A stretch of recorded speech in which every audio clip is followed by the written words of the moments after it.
And here we are. I got a new mic here, right here. Hope it works out tonight. I hope you can hear me. Anyway, the title is Run Safe for Tonight. And basically, what I want to say is my heart goes out to the family of Eliza Fletcher, the young woman who was, I think, premeditatedly murdered while she was running at 4 a.m. Uh, that's just terrible. It shouldn't happen. It should never happen. And I wanted to talk about a few things here as a race director and also personal experience that I have gone through uh, hiking and cycling. So we're going to get on. Sarah can't be here tonight, but we're going to have another follow up on Thursday, say around 3 o'clock. So here we go.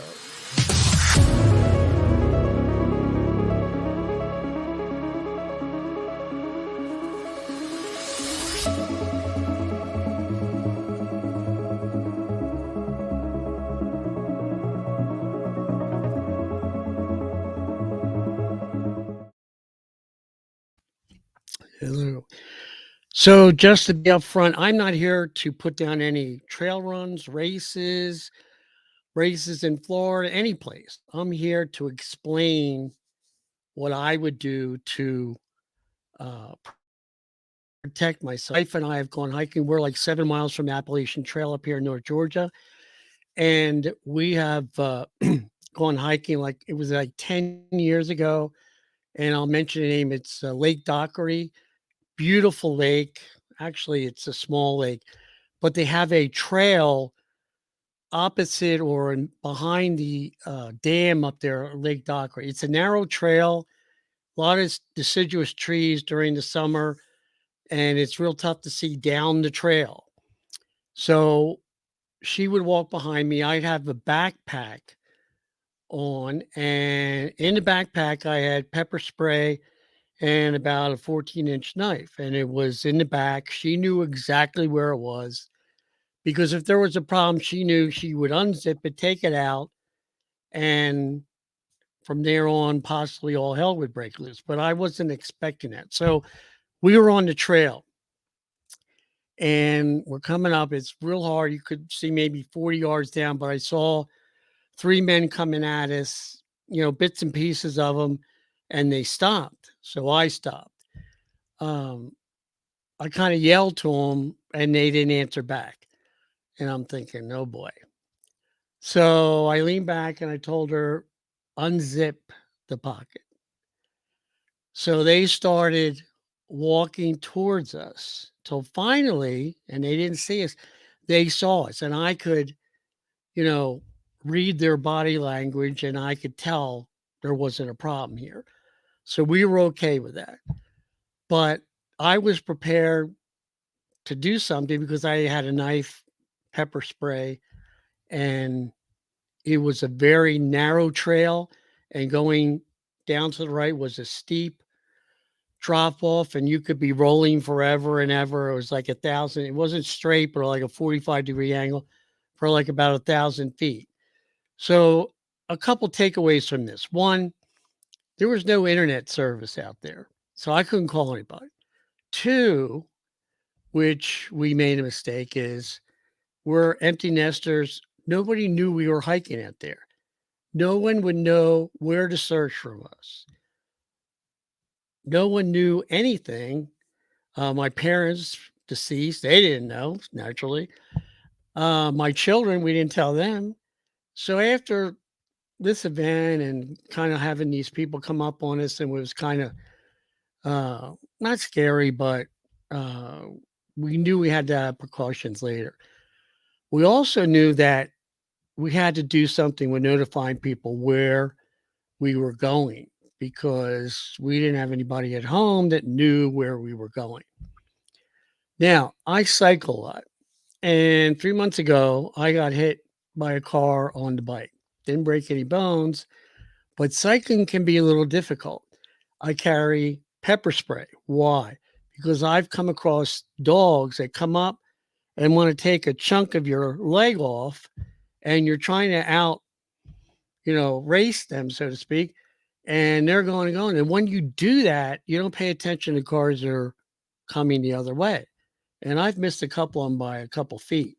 So I know that can be dangerous.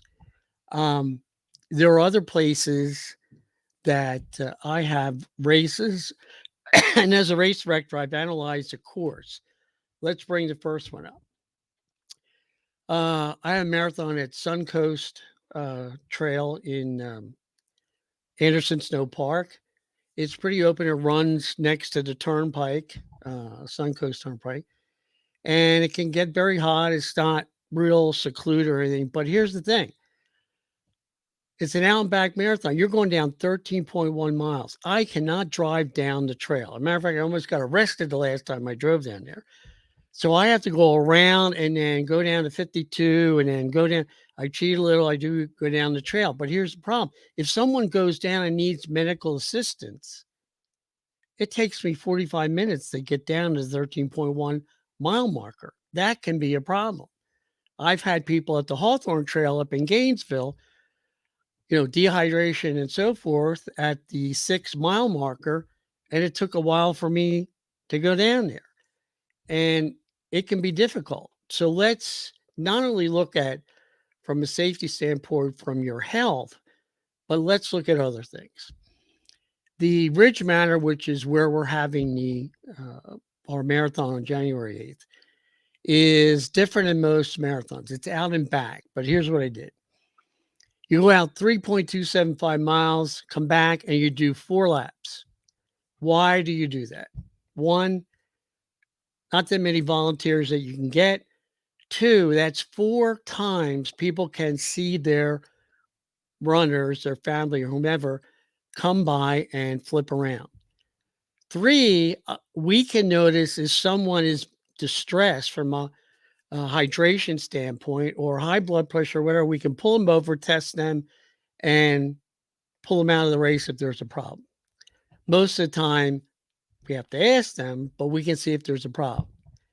But the next one is the most important one. At 3.27 miles, we can get to that runner that goes down at the turnaround for the marathon, lickety split, less than 5 minutes, because it's a road that goes next to the trail, goes over the trail.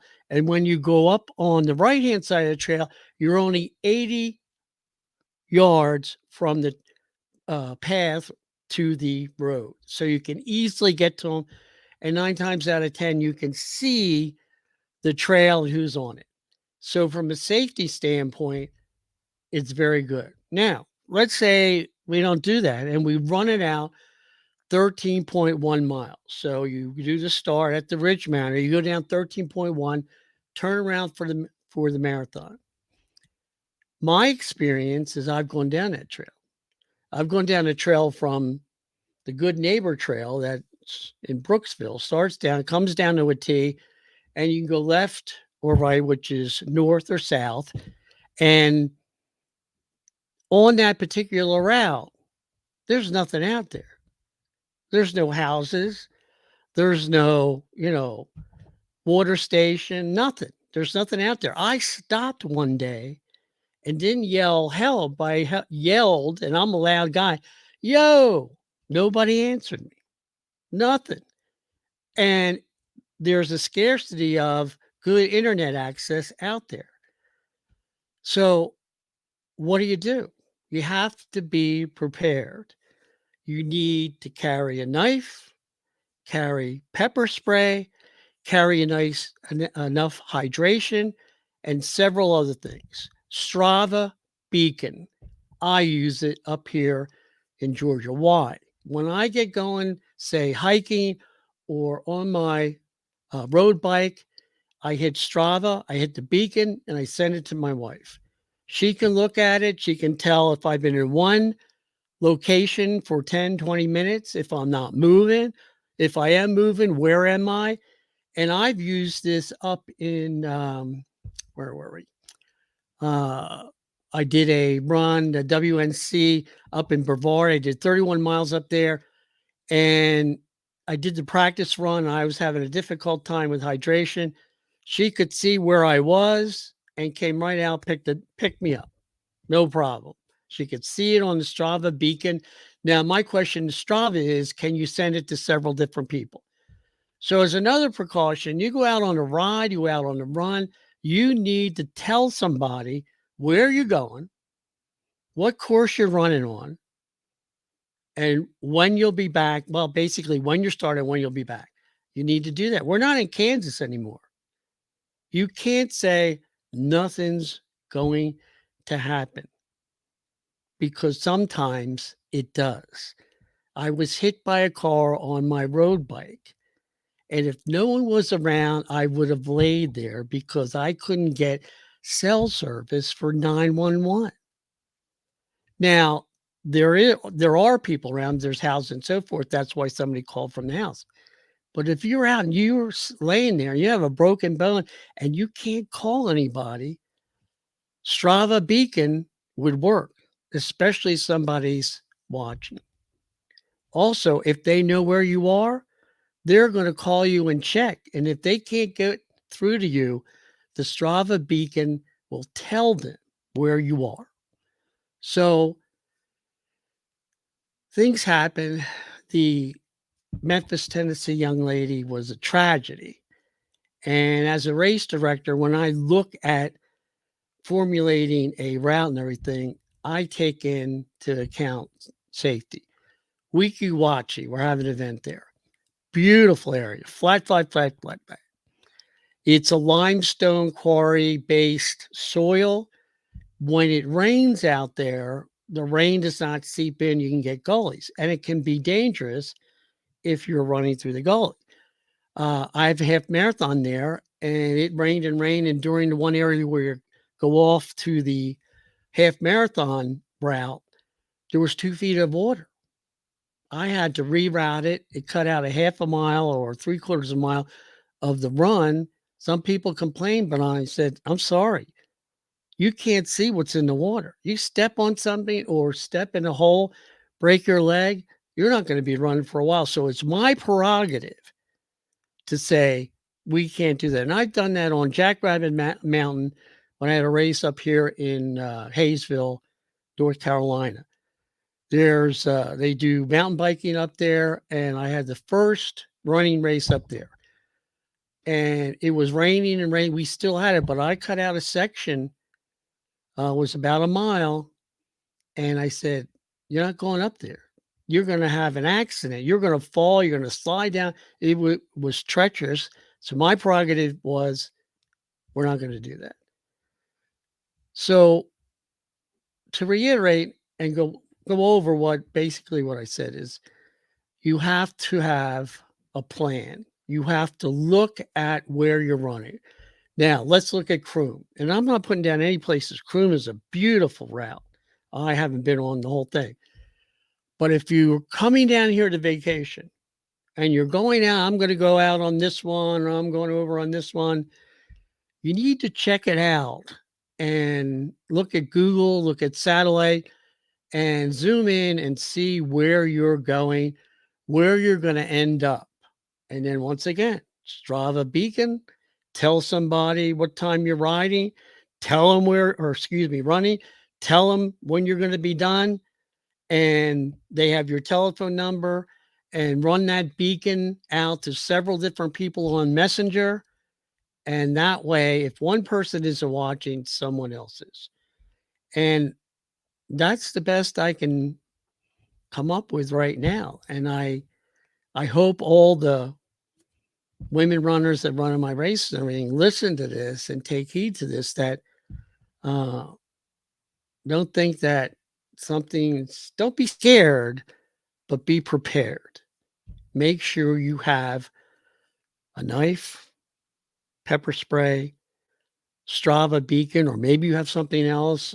Sarah's going to be on Sunday, and she's going to be talking about the things that she does. And I think, it's on my Facebook page, Destination Training.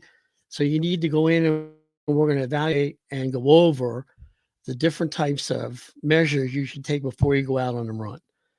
So tomorrow is Saturday. I'm assuming you know where you're running. If you're running on a trail that's dirt and so forth, make sure you know where you're going. there are very few races that, excuse me, have a video of the whole race so you can see where you're running. I'm going to have it. I decided instead of partial, I'm going down. I'm going to each race. Um, I'm going to ride it. I'm going to videotape it so everybody knows where they're going. Everybody knows where the turnaround is. Everybody knows where to go or not to go. And I think that's very important. So see us on, look us up on Sunday. We'll be live streaming then about 3 o'clock on Destination Trading on Facebook. And we'll go over a few other things. Thank you.